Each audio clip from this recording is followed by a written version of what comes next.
Okay, this item is item number 11, application for certificate of appropriateness in the Borough of Manhattan, docket number 14-3727, block 1170, lot 1, 390 West End Avenue, Apthorpe Apartments, an individual landmark, an Italian Renaissance-style apartment building designed by Clinton and Russell and built in 1906 to 08. This is an application to construct rooftop additions, and this was last presented on January 14th. Commissioners, Jared Nelson, Conservation Staff. Before you is a proposal to construct a rooftop addition and to glaze the openings in the historic rooftop pavilions at the Apthorpe Apartments. An individually designated full block building located between Broadway and West End Avenue, West 78th Street and West 79th Streets. This was first presented as a two-story rooftop addition at the public hearing of November 12, 2012. At that hearing, the public gave testimony opposing the project. Some said that there should be no addition. Others said that the mass and bulk were too large or that the design was not appropriate. Most stated that the visibility of the addition from the street and from within the courtyard and the installation of glazing at the rooftop loges would diminish the character and quality of this individual landmark. The applicants returned on January 14, 2014 to hear the commissioners' comments. At that public meeting, the commissioners asked the applicants to reduce the size of the addition to 1 story, to eliminate its visibility from within the courtyard and from the street, and to restudy the design to better respect the symmetry of the building and to be deferential to the historic pavilions. The Commission also asked that the glazing at the existing pavilions be set back within the masonry openings. The applicants are back today with their proposal. Okay, thank you very much, and we'll open the hearing for the purpose of hearing that additional commentary of the motion in a second without objection. Thank you. Good afternoon, Commissioners. Phil Higgins of Higgins Quaysbarth. I am here with the project team, including particularly David West, principal of Goldstein Hill and West. David and his colleagues worked very hard to redesign this proposal in conformance with the Commissioner's comments, to accommodate as much of the public commentary as we could, and primarily to increase our level of harmony and correspondence with the individual landmark, Apthorpe. In the interest of efficiency, we have cut down the presentation materials about in half. But if you have the full set of materials, and if you have questions, you can just follow sequentially the numbers that are here, but we tried to provide a more efficient proposal. So what we have done is to reduce the size of the proposed addition in terms of square footage and in terms of height. We have adjusted its design and its materials to reflect the historic materials, primarily stone, bronze, and copper, and to redesign the massing to reflect more closely the linked pavilions massing of the original rooftop material or elements. So here is the familiar view of the building from Broadway, showing, of course, the main palazzo block and the visible original pavilions and arched hyphens visible between. These, of course, are original and have been major parts of the building's architecture since the very beginning. This is the primary reason why we feel that it is appropriate to bring forward to you a respectful, but also from some areas visible rooftop addition. We would not be proposing a visible rooftop addition if we didn't feel that we have that character in the original architecture of the building. These are views of from the courtyard. These are not visible from the street, but we also think that the areas of the original rooftop construction that are visible from the roofs, and not only the courtyards, but from the roofs, also have architectural character. And our revisions of the design were very specifically meant to increase the level of harmony with the arches and the composition of sort of cascading forms to be found in these areas.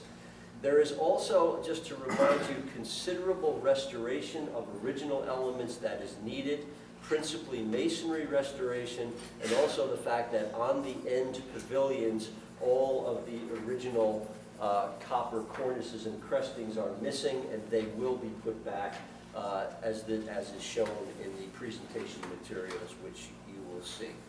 So here is, in summary, what our proposal is. First of all, this is the existing condition, axonometric of the rooftop. There is the west side along West End Avenue, and then the original elements which are along the north and south sides.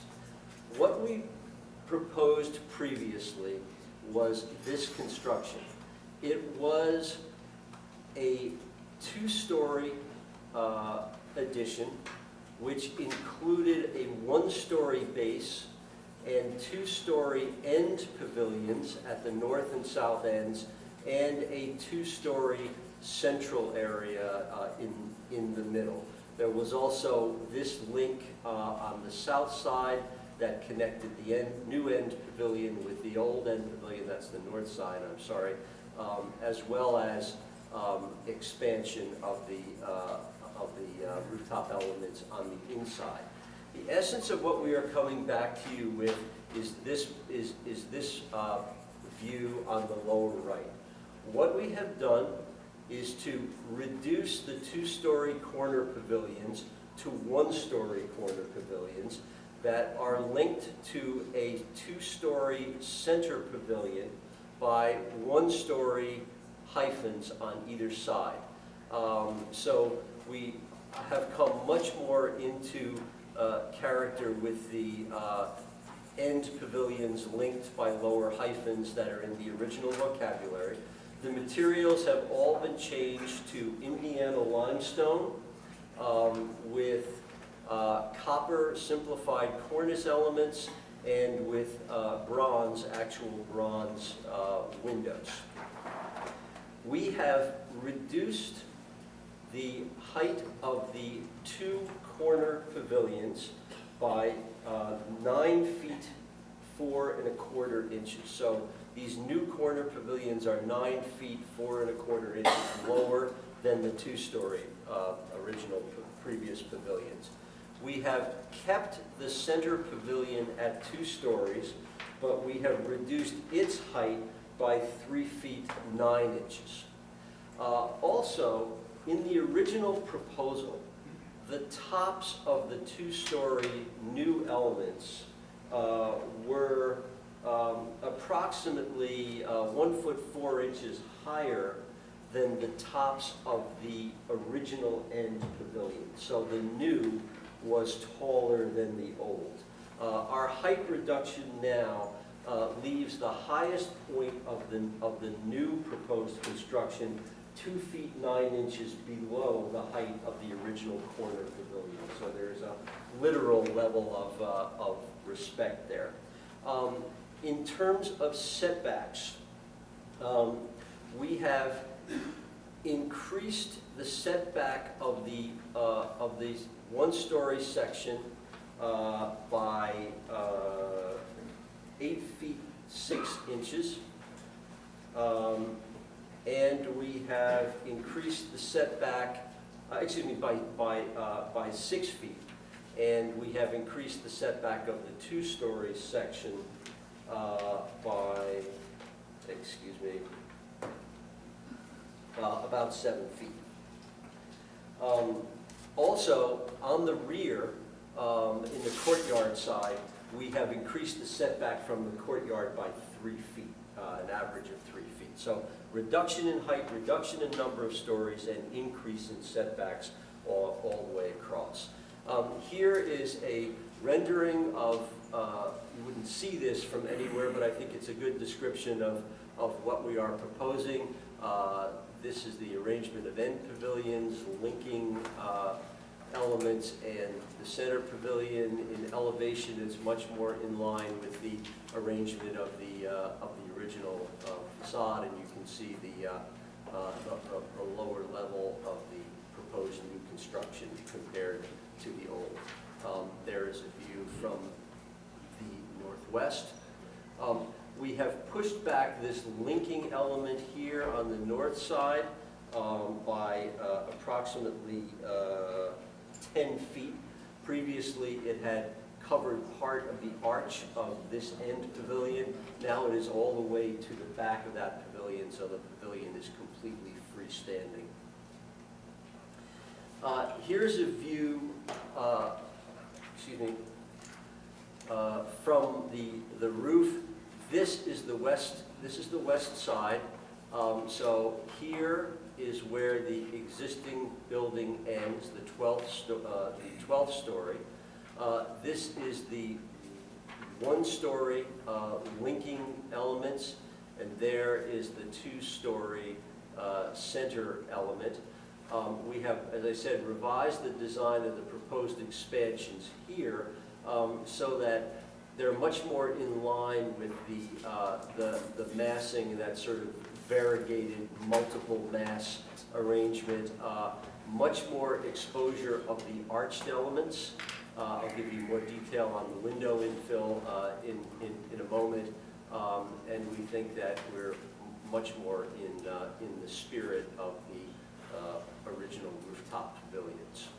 And there is a view from the other side. There's that. Whoops, excuse me. Yeah. These are from here up is the proposed new construction, and here is our proposed treatment of the north roof pavilions.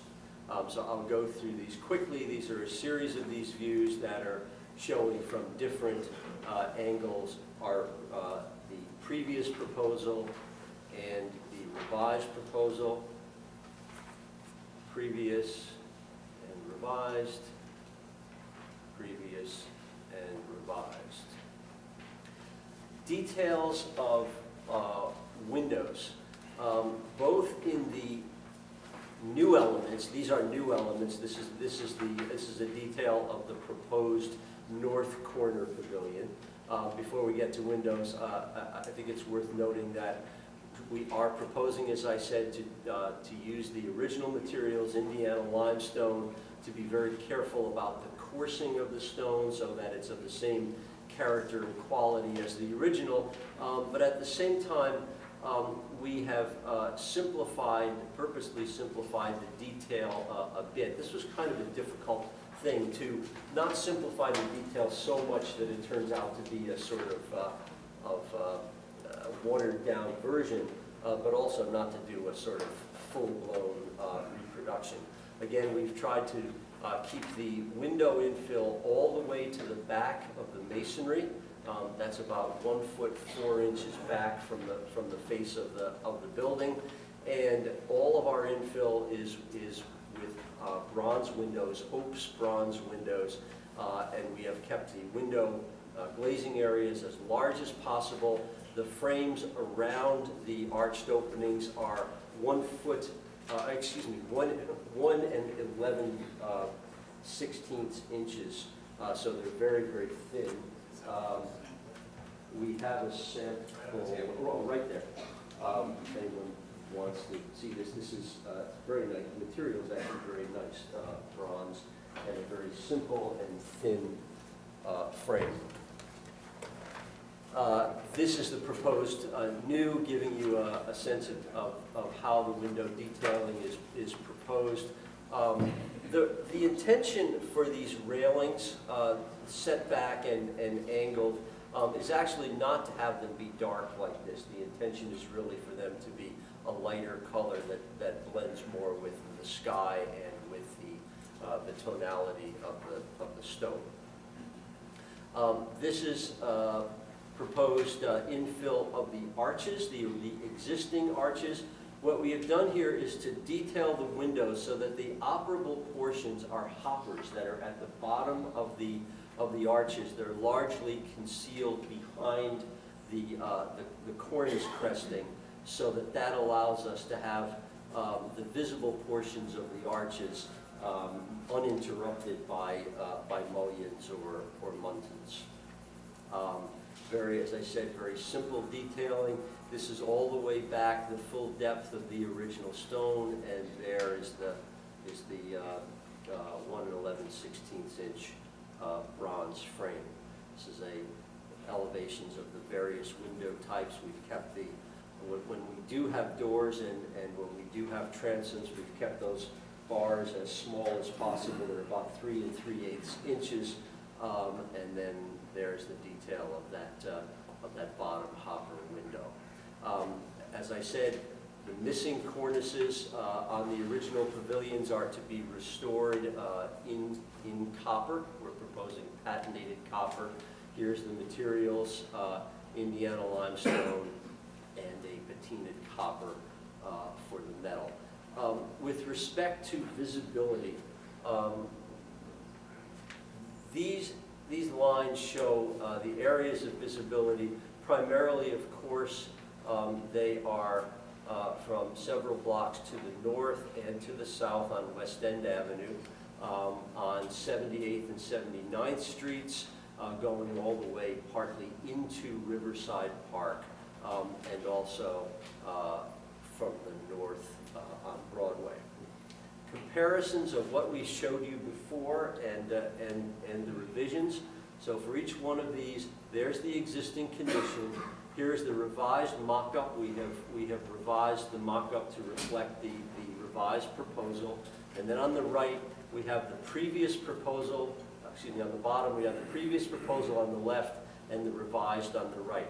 There is still visibility from from most of the areas where you saw the proposal before, but we think that the visibility shows much more of the linked pavilions, the end pavilions with the lower linking elements. You can see that the proportions are much more similar to the proportions of what is there now, whereas previously you tended to see more a larger, more continuous mass.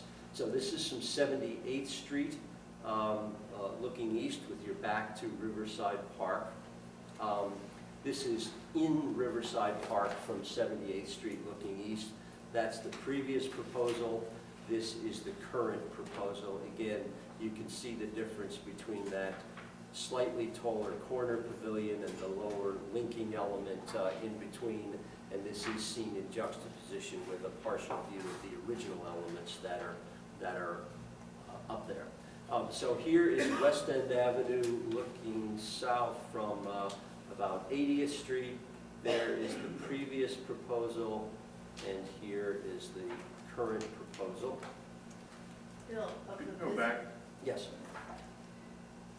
of the visible portions, what are we seeing? Are we seeing the second floor, or are we seeing the first Now, floor? what you're seeing here is it's the first floor. It's the end pavilion. It's the north end pavilion. Is that right? Right.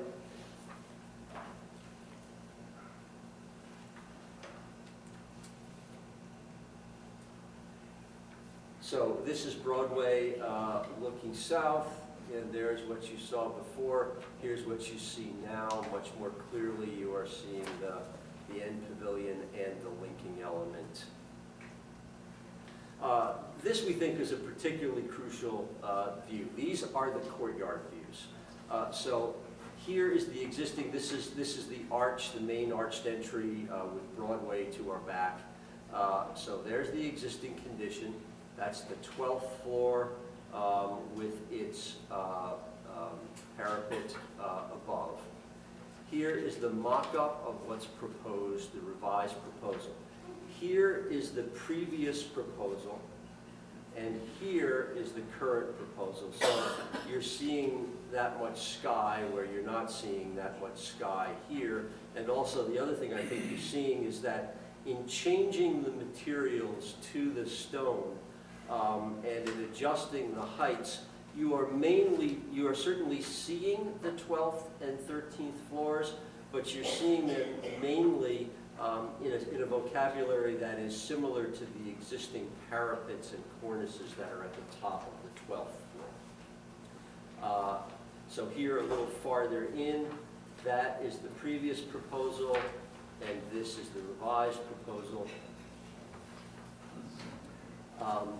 Looking to the southwest, looking to the northwest, there's the previous proposal. You've also seen that piece, and here is the revised proposal. Can I ask a dimensional question? Yes.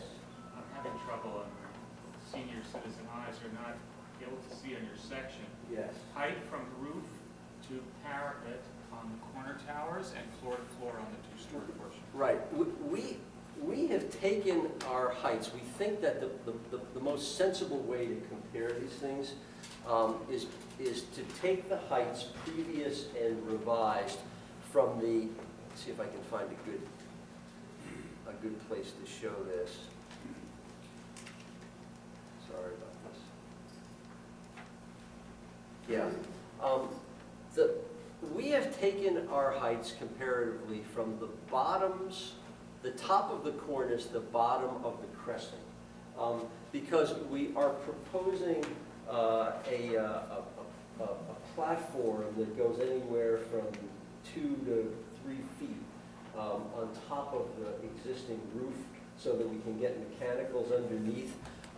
But by taking the dimensions from here, we think we have an even comparison all the way around. So the previous end pavilions above that datum point were 23 feet 1 3/4 inches high.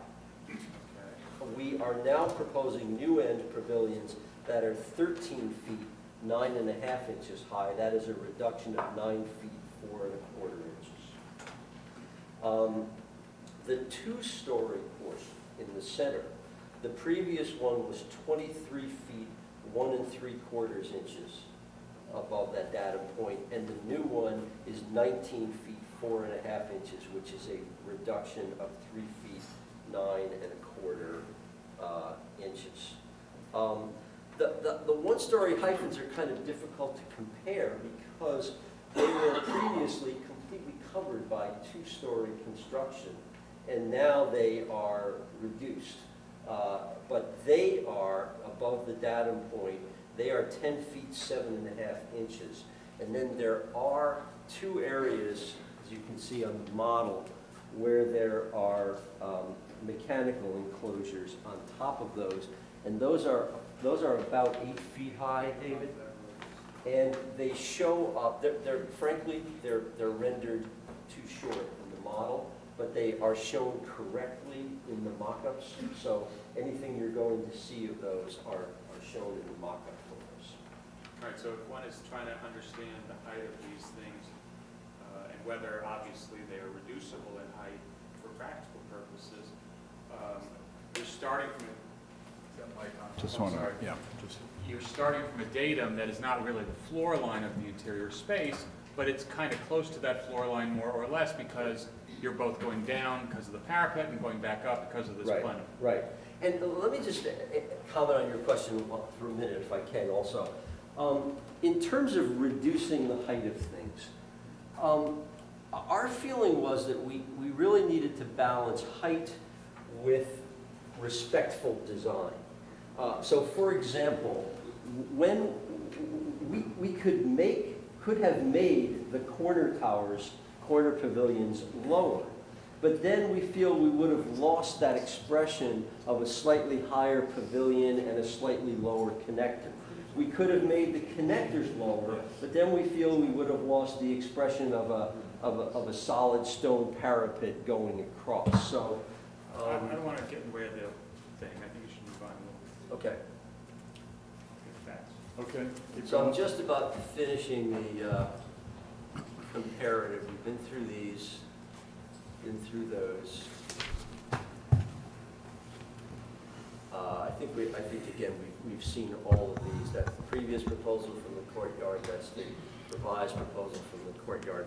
There are, in the course of looking, and this is the last slide, in the course of looking at the mock-up, we did find a few areas that we felt needed to be shown. If you move a little bit Further west along the north side of the courtyard, you do see this area becomes visible. That is a two-story staircase that is right here that is in part of one of the new units. When you are on 78th Street, if you move slightly to the east, you do see this is the two-story portion. So there is visibility of the two-story portion from a very limited area on 78th Street. And then on 77th and West End, you see this corner here, and then 76th and West End, you see a little bit right there. Shoot, question. But if you had to or wanted to get rid of the visibility issue from 78th Street East, how much is that, what are we seeing? Is that like 2 feet or foot that would have to? This? That there, if you really didn't want to have that here, what would you have to do? Or push it back, or is it? What we would have to do to get rid of that completely, I think, is to lose the second floor. We'd have to lose it completely. And again, I mean, it's obviously your decision, but we didn't feel that the effort here was to eliminate visibility completely. We felt that there was a respectfully visible, appropriate design we could get, and that's exactly what we're trying to do. Okay. Marjorie, question? And just to Yep. that point, so it's an individual landmark, so tell me how even any amounts of these visibilities work within the context of the individual landmark, understanding that you have those existing pavilions, Right. like how does it play the landmark? Okay, well, it's your phrase of understanding that we have those existing pavilions is the key. We feel that part of the design of this building from the very beginning has been that there is a very monumental palazzo base, and there is a visible classical style linked pavilion language on the roof. And we feel that appropriateness, when seen as not being something that is mainly meant to prevent change, but as being something that is meant to encourage positive evolution, we felt that with that vocabulary of the original building, that even as great a landmark as this is, and we certainly believe it is, that a degree of visible new construction is appropriate. So, but to that point, I mean, and I'm not necessarily promoting it, I'm just asking, the pavilion that's existing, that's part of the design of the original building, is incredibly visible, right? It reads as a cap, it reads as sort of this monumental facade, Yeah. and you're sort of sneaking in the woods, right? Well, No, I'm just We saying, have to I'm make it saying bigger. you're not doing what you're saying. You're No, hiding, that's you're not trying to true. hide, but you're not hiding. No, that's not true. I mean, this is always a matter of balancing multiple concerns. We've got visible historical construction. We did not feel that means, oh, okay, we can do something that is every bit as visible as the historical construction is. We feel that there's a reasonable hierarchy and that we should be deferential to what's historical. Okay. Any other questions? Before we go into a discussion, and this has been a long, as has been outlined by the staff, which in an excellent summary of the varying views that have been presented here over the months that have encompassed this proceeding. I think we have a very clear idea, I certainly do, and I believe the commissioners who have sat through those hearings, who have heard from people in the community, heard from elected officials, heard again a summary of those concerns, and we had the opportunity to address in our comments to the applicants our concerns. At that point, this is the response. It's a thorough, extended process that is not unlike the process that is normally and in an orderly way followed in all of our proceedings, and we pay particular attention to it in a proceeding with a significant individual landmark like this, and but it's been followed to the letter. And having said that, also, obviously, there's great public interest in this, and I have received, and all of this will be added into the record, more letters from members of the public who have that interest, elected officials weighing in prominently with respect to today's matter, Gail Brewer, Helen Rosenthal, and State Senator Jose Serrano, all addressing substantive issues and alluding to the process that's been followed, but in different ways, and recognizing the complexity of even the process, to say nothing of the substance. But all of those letters providing important points, important information, and that all, as I said, will be put into the record. So we are, I believe, well informed of concerns about this application, this building, and I think the time is ripe for the kind of discussion that we'll now have, which may or may not lead to a disposition, but that will depend on, as it always does, in the free and open exchange of views and debate that we have here, which is an enormously rewarding part of the process that we undertake every Tuesday. So with that, I will start with Fred Bland, please. Okay. Well, this is not new news for anybody to hear from me, but it's not that you can see something on a roof, it's what you see and is it appropriate. And I think, for me, the case has been made that this new revised, lower, more modest design is appropriate. And the reason I say that is because the original architecture, the original building, set the standard by saying, see, we can see something above this beautiful cornice, and it's okay. They did it. So the question here is now, how do we do it now? And for me, again, understanding this building and its very interesting double axial symmetry, this plan works on that basis. It works to reinforce the one side that's appropriate, in my judgment, to add bulk to the top of the building and to make it slightly visible, very slightly visible, over the extraordinary cornice. So for those reasons, and for the extraordinarily beautiful and detail that has been shown in these close-up renditions, really, I guess you would say, elevations and renderings, and the description of the high-quality materials, I think it's appropriate, and I'll vote so. I share Fred's view that the litmus test of visibility is a limiting one, but I accept the comment that he made about the fact that visibility is not the only issue, but what is seen as well. For me, this building is a very hard building to add to. Most buildings of any style grapple with and sometimes play up their interaction and degradation by reality. You know, they have, there's some junk on the roof, or there's a side facade, and it's kind of the interesting tension at those edges where imperfection and the quotidian hits up with the idea of the original building that makes for interesting occurrences a lot of times. This building has none of that. This building is an academically, perfectly balanced building inside and out.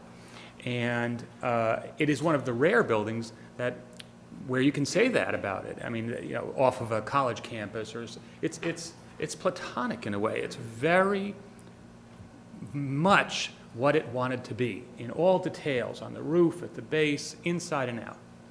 And for that reason, I think it, as an individual landmark, raises the stakes significantly about what is added to it.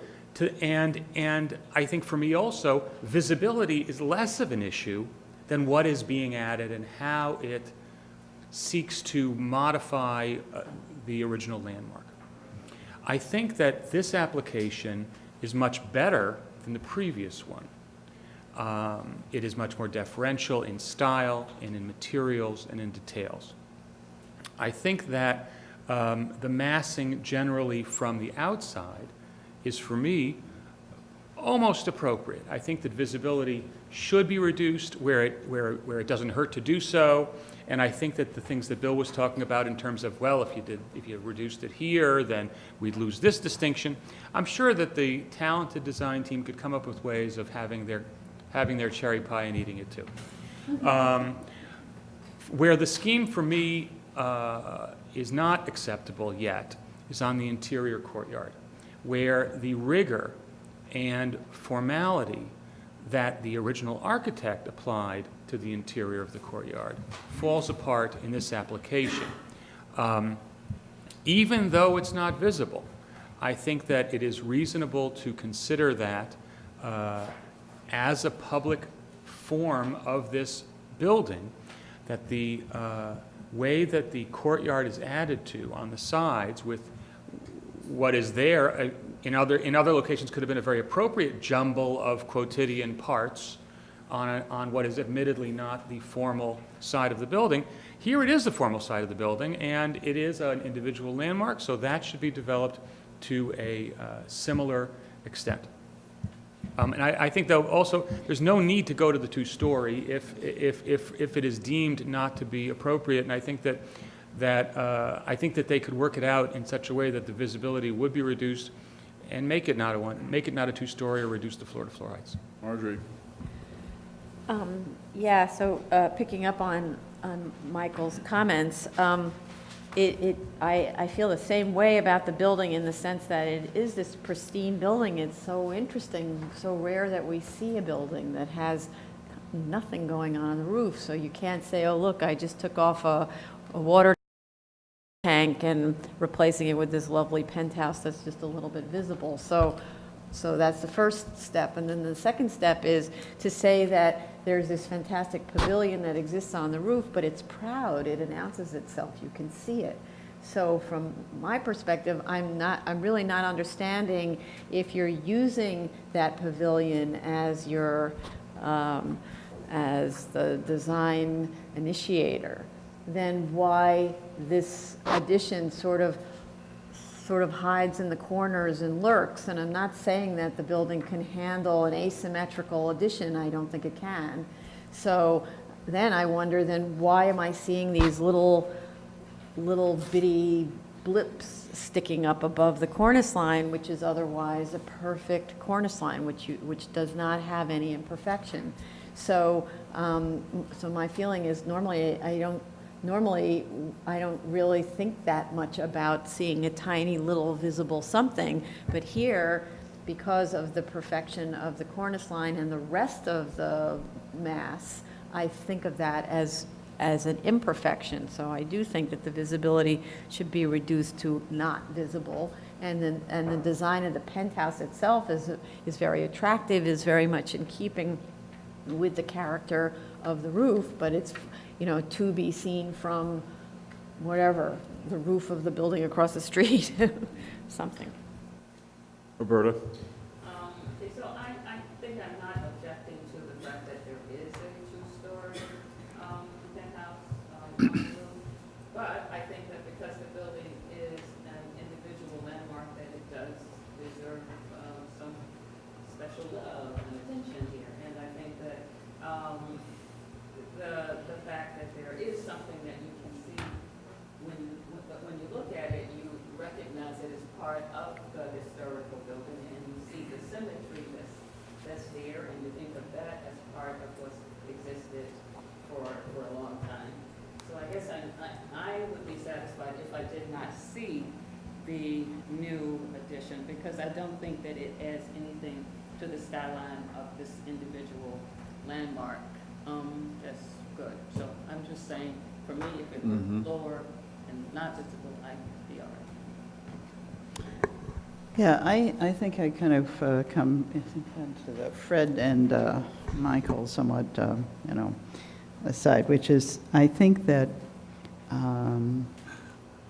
because there's a visible addition already on the part of the building that's very symmetrical and attractive, I could see adding to that in a suitable way.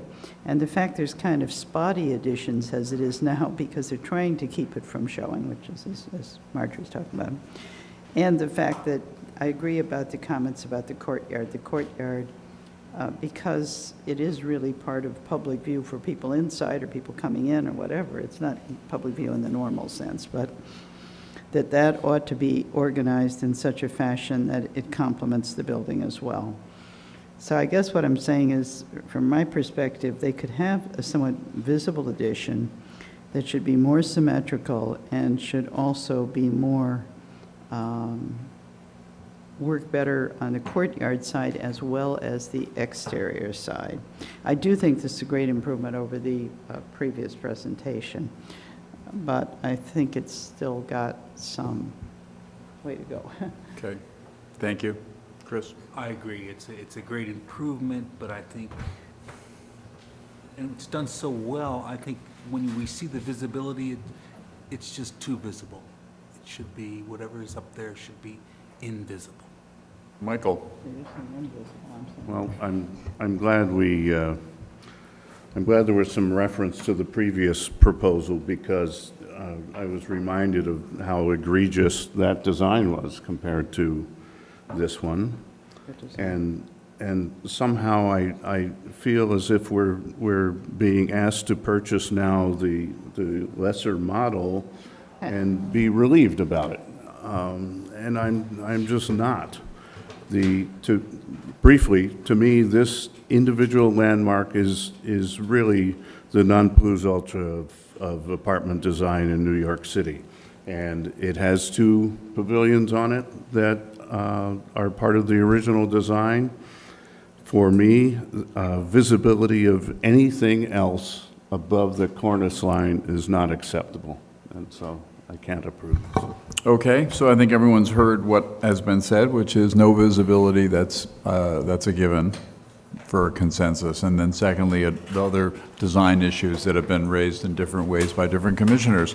But vast improvement, of course, and along the way from what we've seen. Process continues, and no decision today. We'll close the hearing. Motion and a second. Without objection, the hearing is closed. Thank you.